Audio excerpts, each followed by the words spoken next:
Diyet saxlayırsan, amma çəkin düşmür, metabolizman yavaşlayıbsa, bu çox normaldır.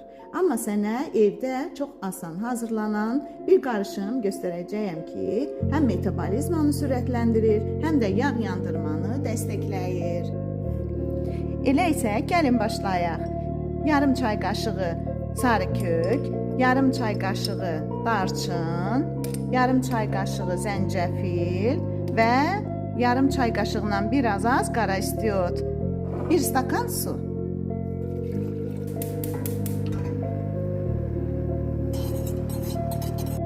Bu işin ən əsas püf nöqtəsi isə kofedir. Türk kofesindən bir qaşıq tökürük və qarışdırırıq. Kofemiz hazırdır. Yağ yandırıcı, metabolizma hızlandırıcı kofemiz hazırdır. Yeməkdən 2 saat sonra bu qarışımı içirik. Yarı 2 hissəyə bölürük. Yarısını günorta, yarısını axşam tərəfi yeməkdən 2 saat sonra içirik.